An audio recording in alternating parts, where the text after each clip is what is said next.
I am Tamar Ishalom, and this is Jewish Crossroads. What we did not intend is for your generation to turn your backs on our people. We wanted you to be Zionists. We did not intend that our emphasis on Tikkun Olam, social repair, would lead some Jews to join anti-Israel demonstrations.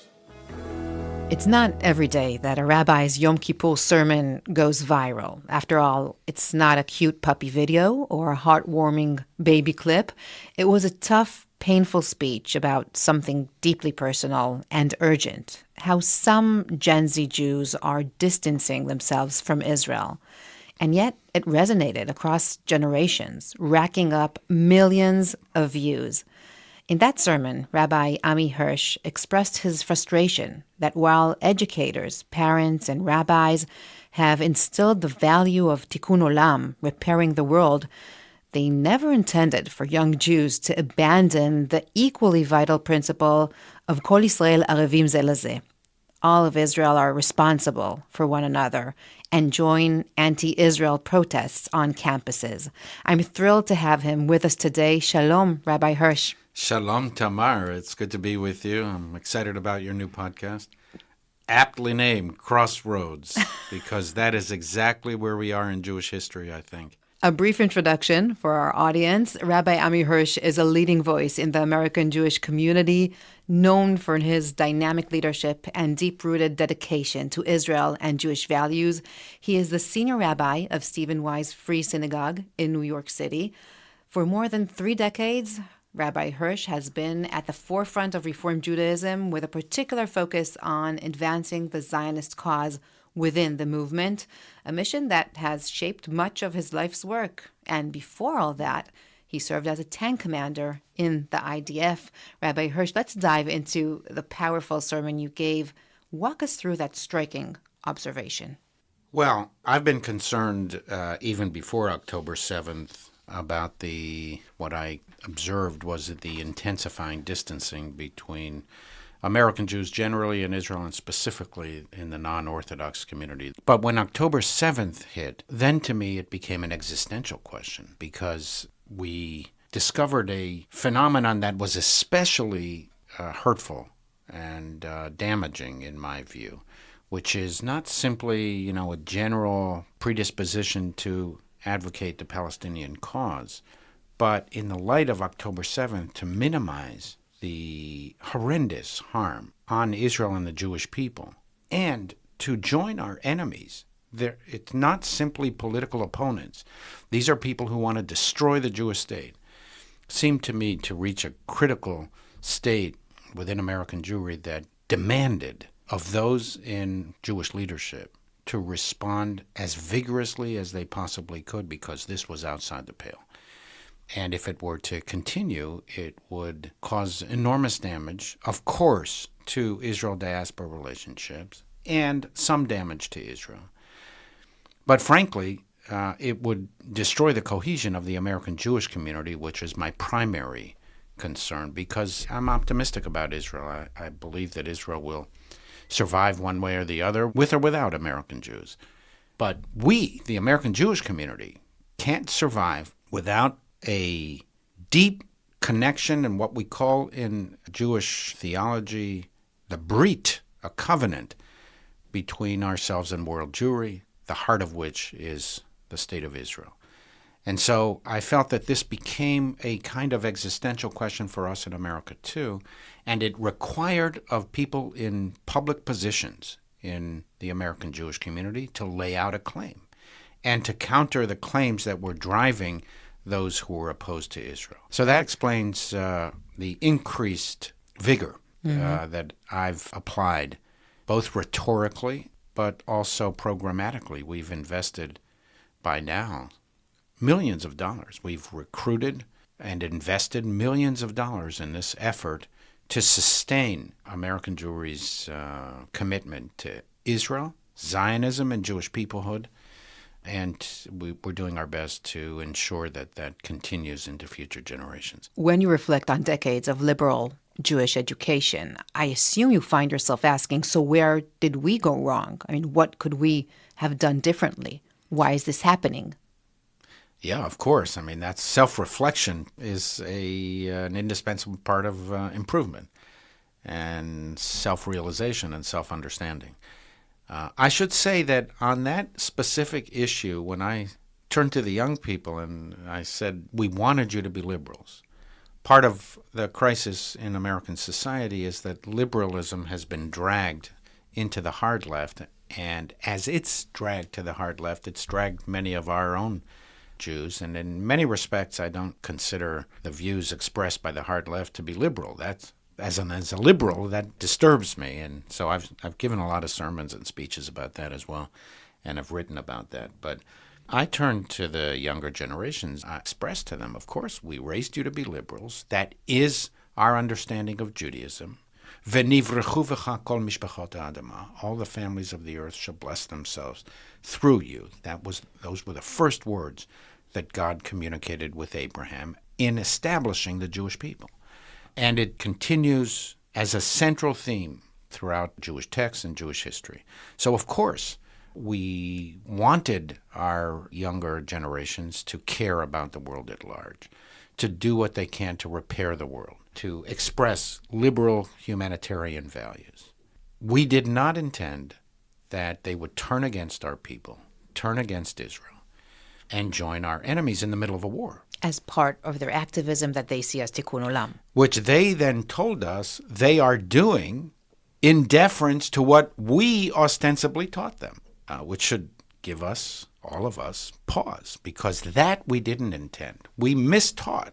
Tikkun Olam does not mean abandon the Jewish people, abandon Israelis, and join those forces whose whole purpose is to destroy the Jewish state.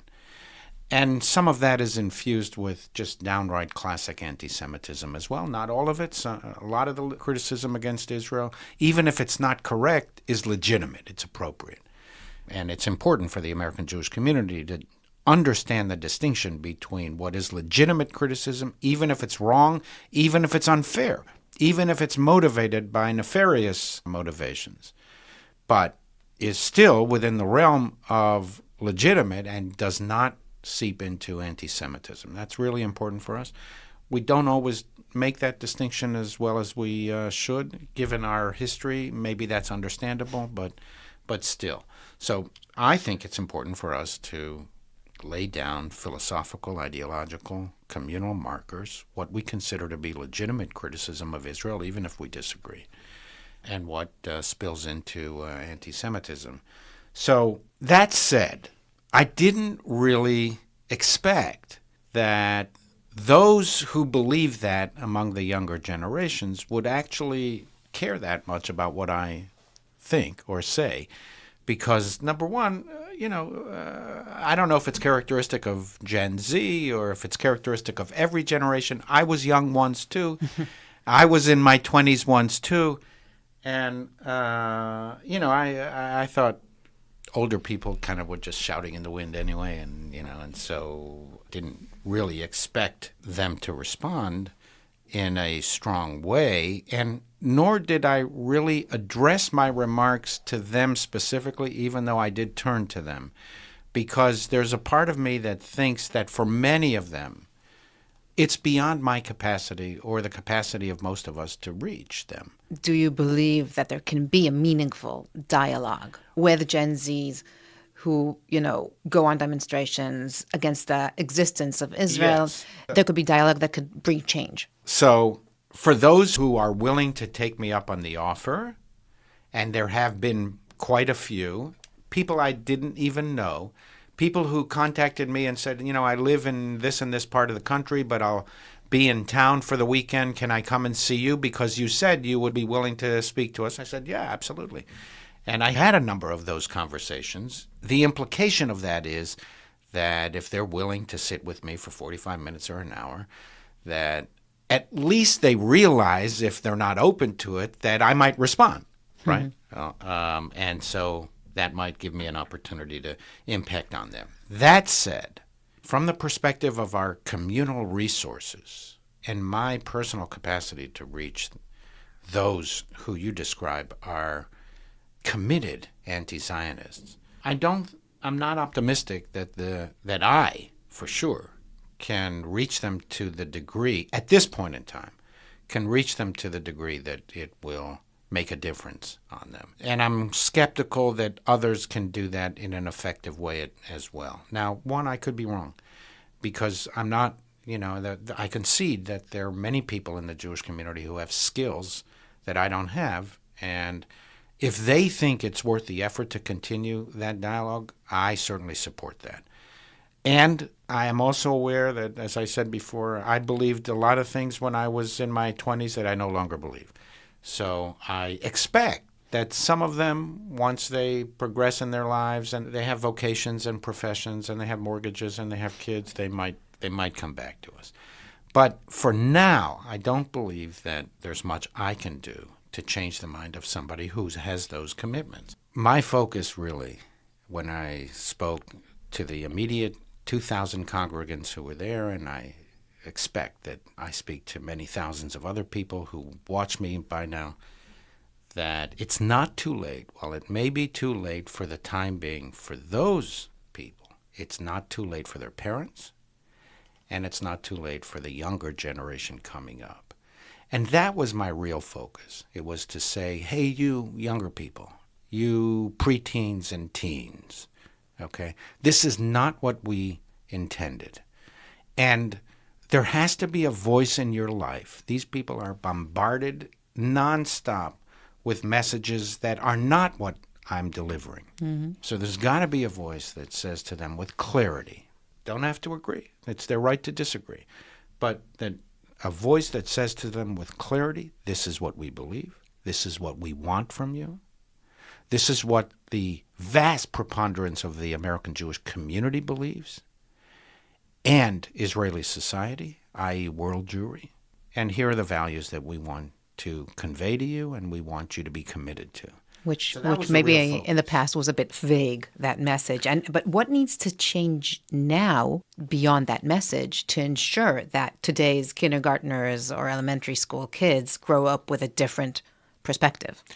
So in looking back on this, first of all, the challenges are hard for us because the small minority of American Jewish kids are in day school.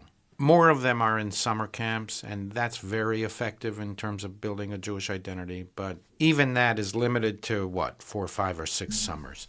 And so the preponderance of American Jews who do receive some kind of Jewish education do so in synagogues. And we have severe challenges because they spend only a short amount of time here on a weekly basis.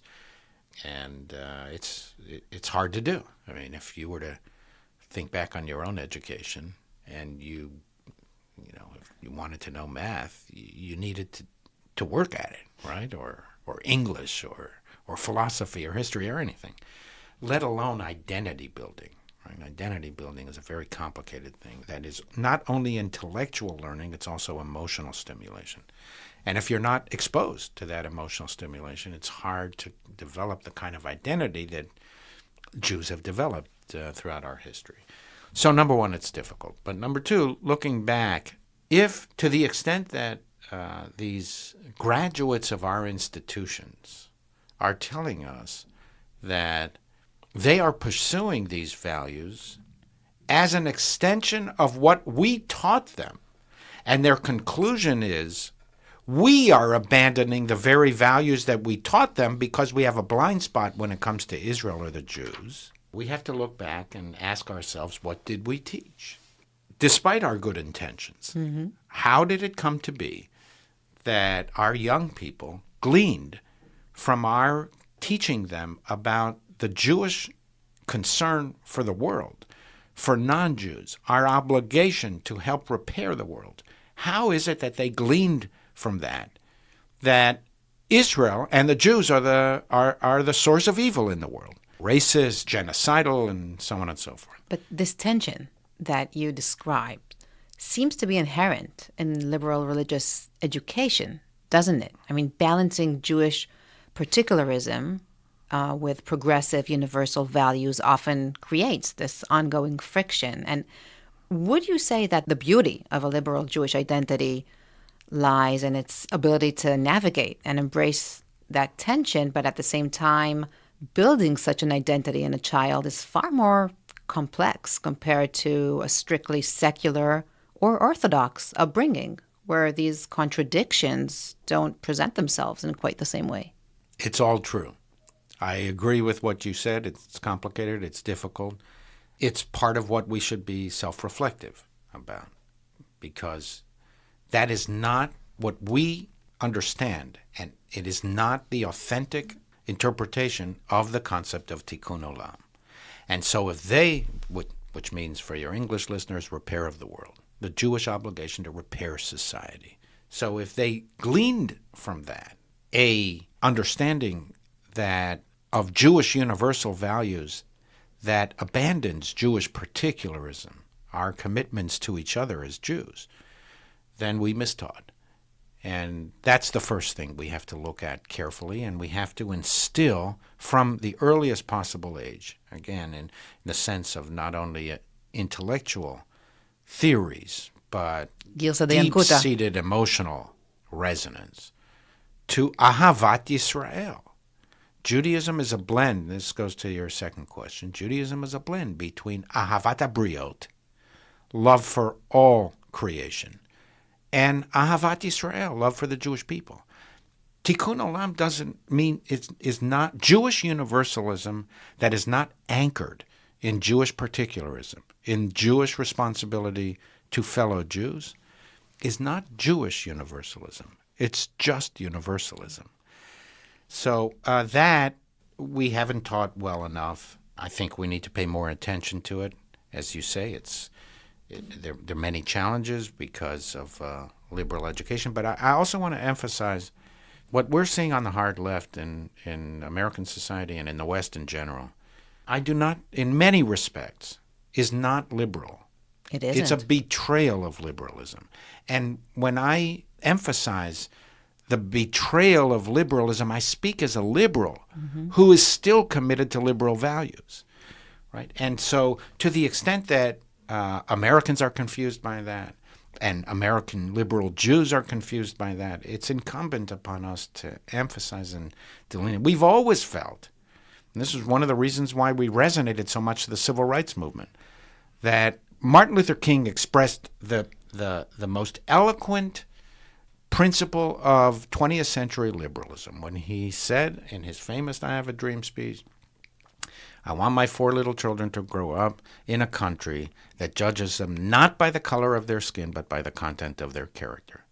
The reason Jews resonated to that is consistent with the deepest Jewish aspirations for humanity at large. And that's liberalism. Anything that departs from that, especially if it's tinged with anti-Semitism, can't be liberal. You know, I have a basic standard that I use. If something is anti-Semitic, if there's a theory that's anti-Semitic, it can't be liberal. If a theory is anti-Zionist, it can't be liberal, because Zionism is the liberation of the Jewish people. It's a liberal movement, and it was created by liberals. Again, fierce critic of Israel, okay, that's, even if I disagree, that's fine. But if your theory of liberalism is based on a denial of the Jewish people's right to collective self-determination, it can't be liberal.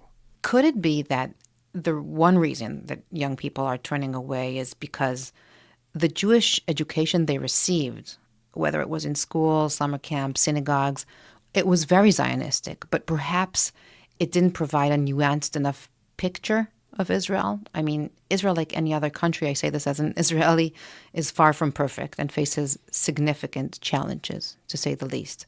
Do you think that maybe if what we have offered them to those Jewish teenagers was a more balanced and even critical discussion about Israel, it might have better equipped them to handle the anti-Zionist propaganda they encounter once they come to campus? It might. You know, I'm an educator. Rabbis are teachers.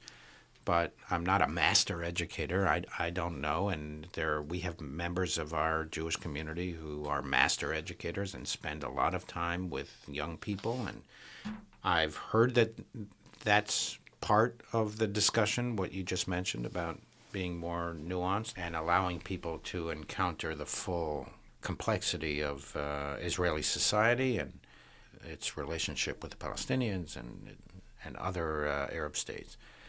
And that's a good thing. One, we have a challenge because we don't see the kids enough, but that said, I do think that's important, and to the extent that kids have an Israel experience, either as teenagers or as 20-somethings, Israel speaks for itself, and they should. I've taken thousands of people to Israel. I never hide anything.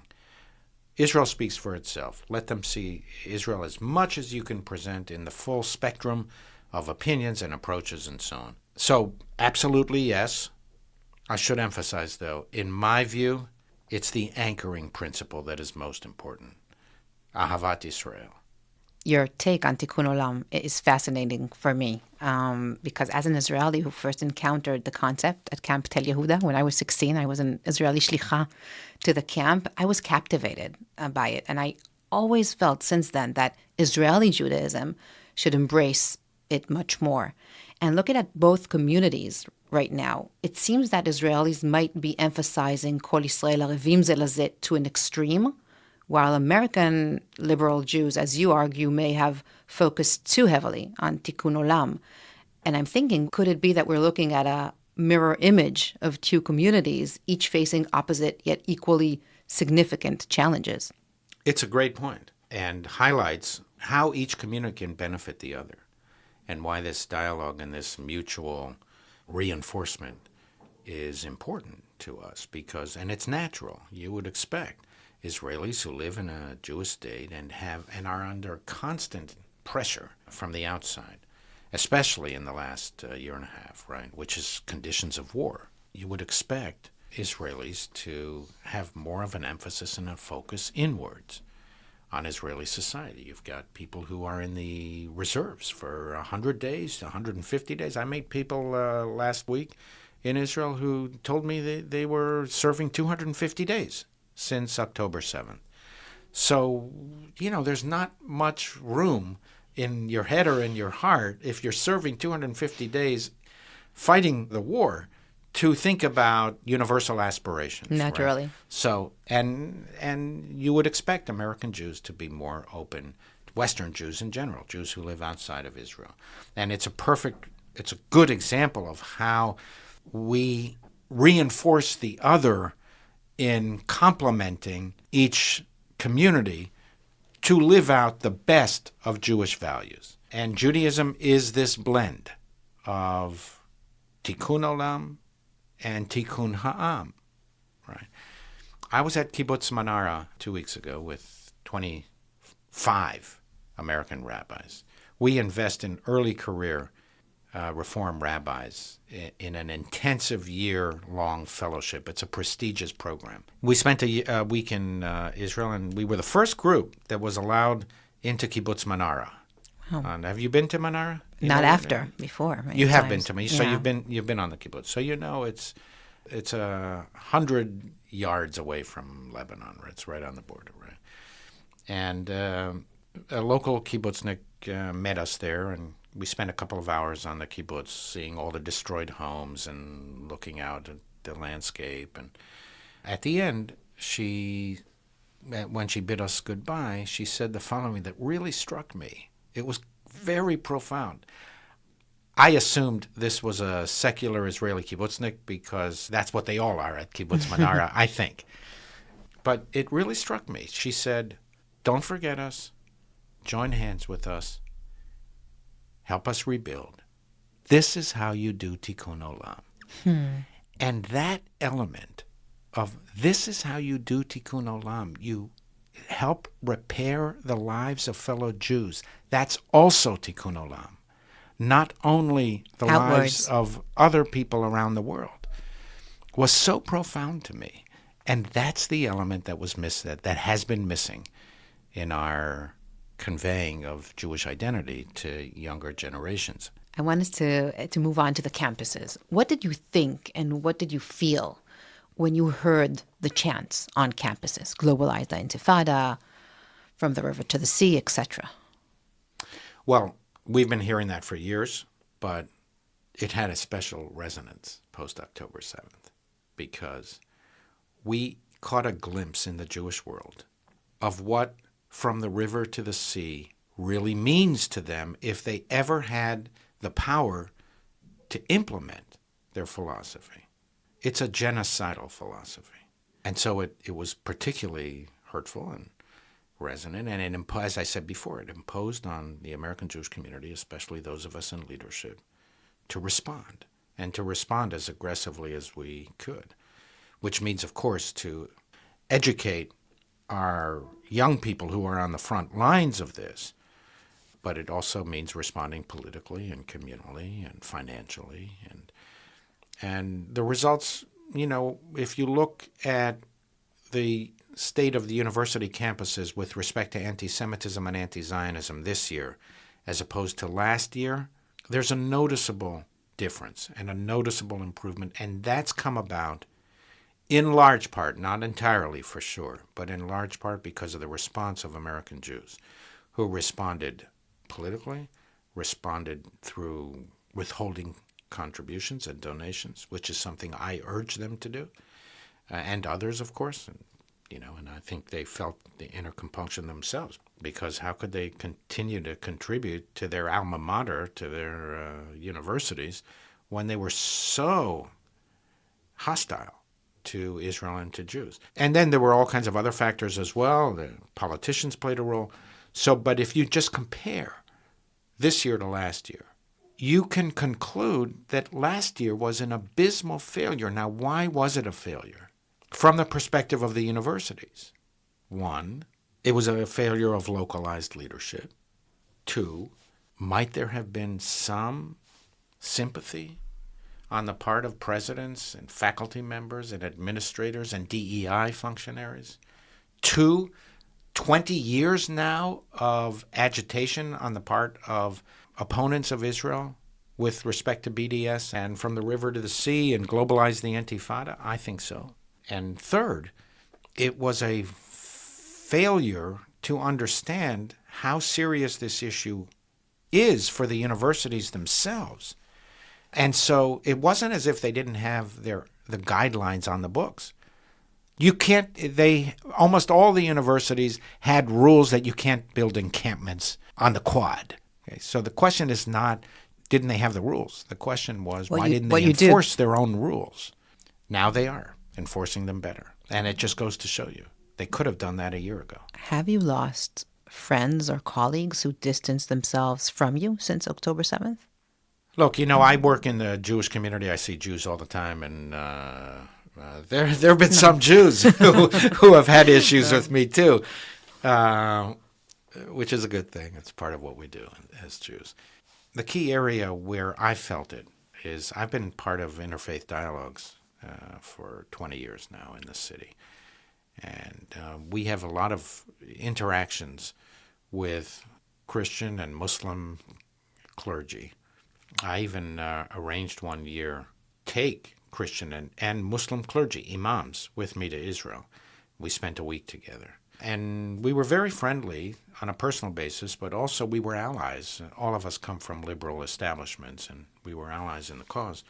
And it was astonishing to me that almost all of them, these people we had known for all these years, that we worked together, part of formal institutions that we established together, that almost none of them could condemn what happened on October 7th, even before Israel began to respond.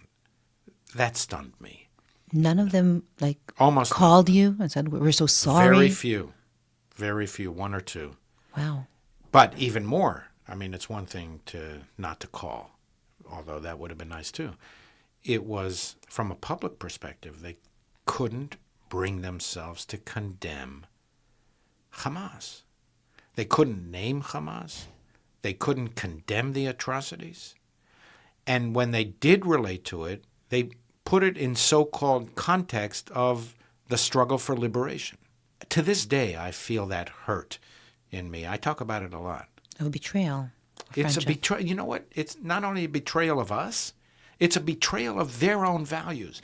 That's the problem with making concessions to distorted values. So you had spoken a lot with attorneys who have represented Israeli women who were sexually assaulted. The hurt, the pain of the betrayal of international feminist organizations of their own values. As a feminist, that was one of the most hurting moments, understanding that, me too unless you're a Jew. Yeah. So that's what happens when you tolerate anti-Semitism and you entertain exceptions for violation of basic humanitarian and religious values. It corrupts you from the inside. It's not only about Jews. So institutions that were devoted to free speech and free learning, because they gave leeway to these kinds of destructive and hateful philosophies, it undermined their own values of free speech, free and liberal education. Feminist groups, international legal organizations, say what you want about Israeli politicians. I've spent a lot of time with politicians, and I'm well aware of their flaws, and I'm well aware that some people like the current government, some people don't like the current government. It's not genocidal. Okay, and so to take the leader of Israeli society, the prime minister of Israel, and to take him up on charges of war crimes and genocide undermines the foundations of respect for the law, respect for international law. And that's what happens with anti-Semitism. And so if you take a look at the last 2 years, over and over and over again, these great liberal institutions have been weakened because they can't see the values clearly, and it distorts their own values and undermines confidence in them.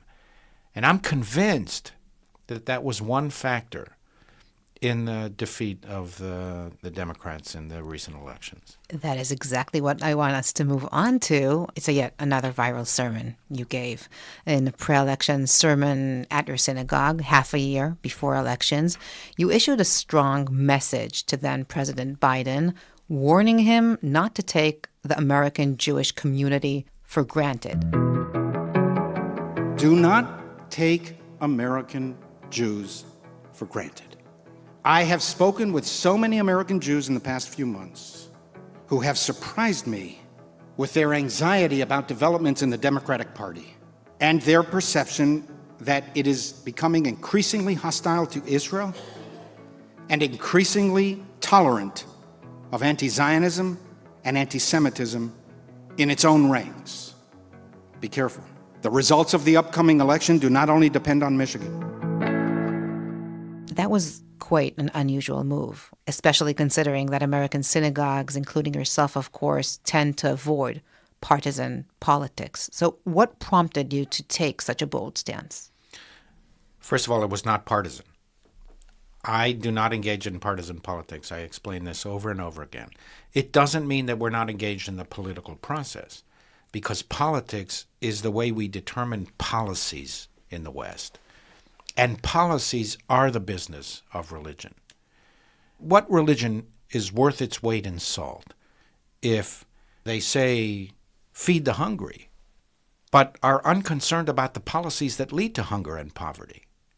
Right? It's a contradiction almost. You have to be involved in the policies that lead to suffering and misfortune. And the way we determine those policies and social approaches to these issues is through politics. So we have to be engaged in the political process, but I fiercely avoid partisanship. I don't tell people how I vote. It's irrelevant to me how they vote. I don't endorse candidates. I don't endorse political parties. It's not what I do, but I do speak a lot about the morality of the public policies. What I was concerned about, in particular, jolted me to give that speech this was in the middle of the campaign, the presidential campaign, and it centered around the primaries in Michigan. In Michigan, there's a big Middle Eastern population and a big Palestinian population, and they put effective pressure, and from their perspective, legitimate pressure, on the Democratic Party, Kamala Harris, who ended up not only expressing certain words, which to me is part of a presidential campaign. You say what you need to say to win votes, and okay.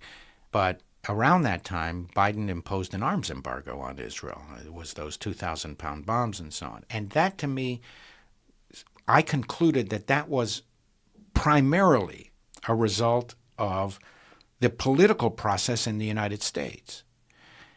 And that was a red line for me. In other words, all the rhetoric is fine. Once you get to arms embargo, that required a response on our part. So it wasn't a partisan response. Mm-hmm. But it was mindful that for at least 80 years, American Jews have overwhelmingly voted for and supported financially liberal politicians, liberal American politicians.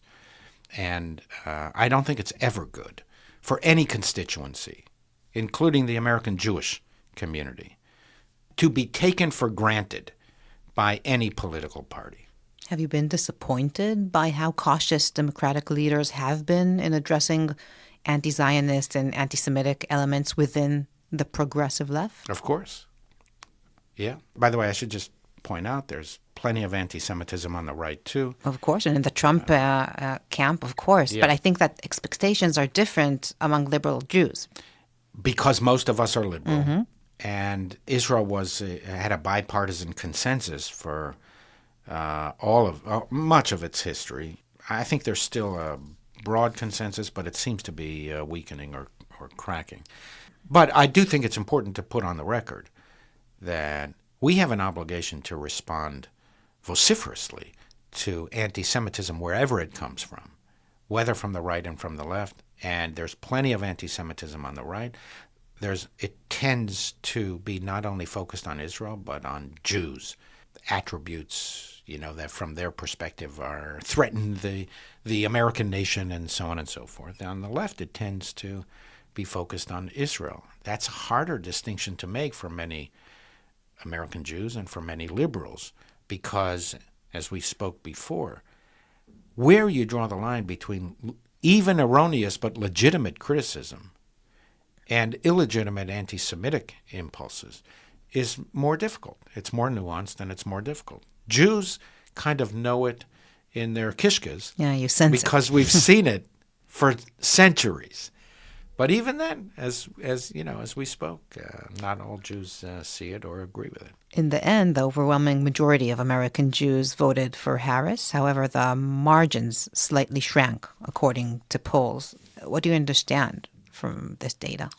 I think it's still early. I think it needs to be analyzed more, and I think it will be analyzed more. From the preliminary data, the numbers I saw were that something like 66% of American Jews voted for Kamala Harris, which is slightly down from the historic highs. It's noticeably down from the Biden support of the American Jewish community, which was in the 70s.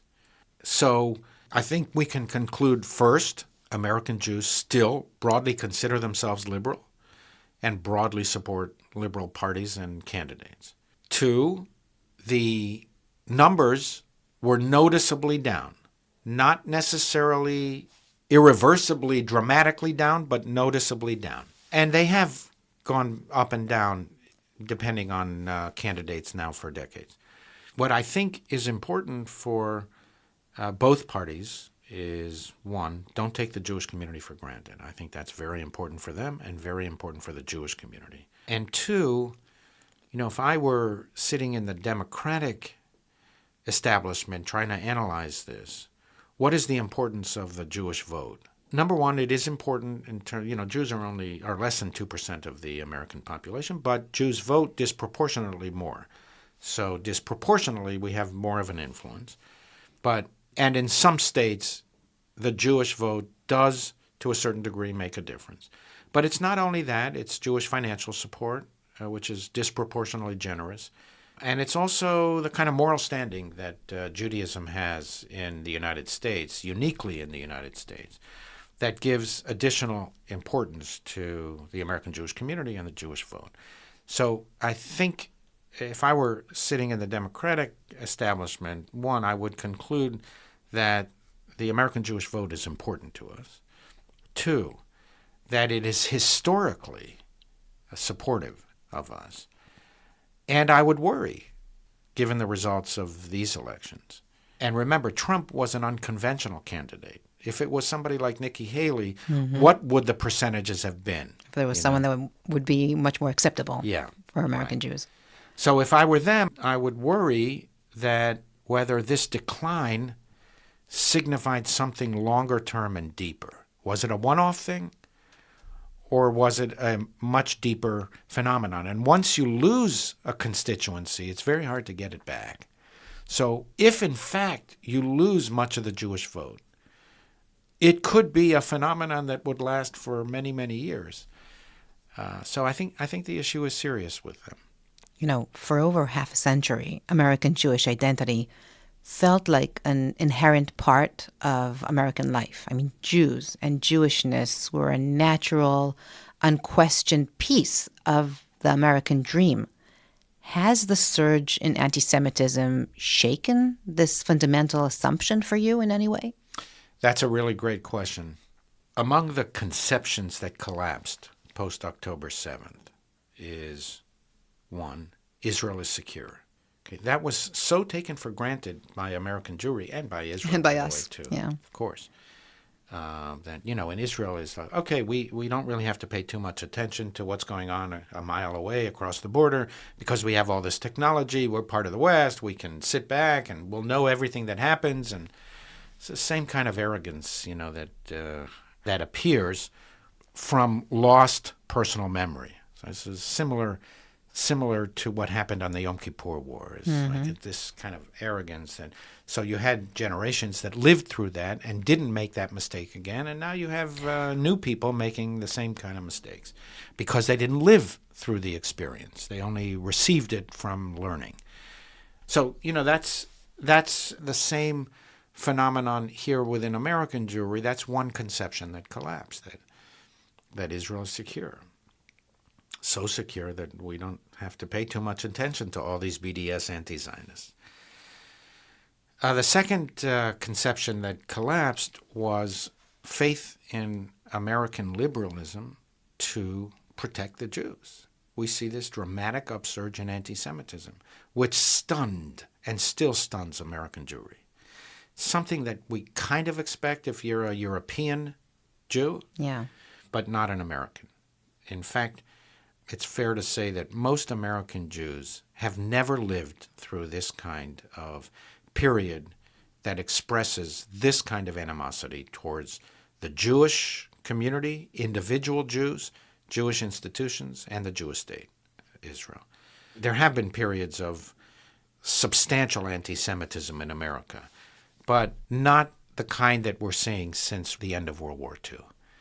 And that then leads to third conception that collapsed, which is what we spoke about before, faith in American liberalism in general. There's a reason why most American Jews consider themselves liberals. It's because, one, they consider that to be most consistent with their understanding of Jewish values, which is my understanding too. And two, they believe that it is in the best interests of American society, but also the Jewish community. They thrive. To have a liberal order. Thanks to liberal order. Right. And with the rise of the hard left and identity politics and, what's called wokeism, and all of which were intensified in a very significant way post-October 7th, it's cast some shadow over the American Jewish community's faith in the liberal establishment and the liberal order. In a conversation over the phone a few weeks ago, you mentioned that you hope that 2025 will be a year of healing for the Israeli society, since American Jews can't truly heal until Israel begins its own healing process. Can you expand on that? I think all of us are still in the trauma phase. I kind of sense it in myself as well. To be able to grapple with post-trauma, you have to have freed yourself of the trauma. And I don't believe we've done that yet. We're so linked together that if Israel hasn't freed itself of the immediate trauma, then no other world Jewish community can free itself of the trauma because we're bound to each other. I hope we're approaching a phase now, and that 2025 will mark the end of the active fighting, the resolution of the hostages, one way or the other, that the ones that are still alive will be restored and the ones that are dead will be returned for proper burial. Amen. Until that happens, until the fighting ends, and until responsibility is investigated and assigned and accepted, military responsibility for the catastrophes of October 7th, and political responsibility, which means the establishment of a National Commission of Investigation, which will come with conclusions, and those conclusions will then be accepted by people who have been assigned responsibility. In other words, they should resign. Until that process begins in earnest, I don't think Israel can begin to get into the next phase of grappling with the recovery, emotional recovery, economic recovery, political recovery, and so on. And until that happens, nobody else can either. We've nearly reached the end of our conversation, but before we depart, here's our Jewish Crossroads questionnaire. 5 quick and fun questions. Are you ready, Rabbi Hirsch? Go ahead. I'm not sure I can answer them. I'm sure you will. What's your earliest Jewish memory? I would say among my earliest memories are building a sukkah in our home in Bethesda, Maryland. If you could meet any Jewish figure from history, ancient or modern, who would it be and why? I'd like to see them all. I would have loved to have been a fly on the wall on Mount Sinai. The great King David, King Solomon, the great rabbis, would have loved to have observed firsthand the rise of the kingdom and the destruction of the kingdom, too. I would have wanted to intervene and said, are you crazy to rebel against the Romans? So that's a rabbi's approach, not only to meet them, but to try to change history. That's right. Yeah.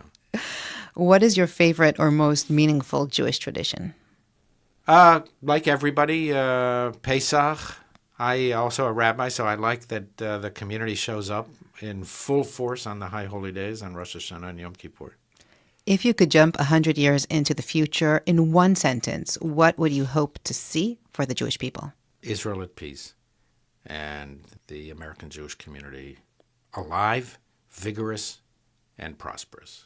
What's one Jewish word? It could be Hebrew, English, Yiddish, whatever, that feels particularly meaningful to you right now. Tikva. Amen for that. Rabbi Hirsch, this conversation has been such a pleasure. Thank you so much for an insightful, fascinating talk. Toda rabba. Thank you very much, and good luck on the podcast. Well, that's it for this episode of Jewish Crossroads. We'd love to hear from you, so feel free to write to us at jewishcrossroadspod@gmail.com. What questions would you like us to explore? Are there specific topics you'd like us to dive deeper into? Feel free to share your thoughts and feedback with us. Thank you very much to Tomer Atzabi-Bar, who edited this chapter.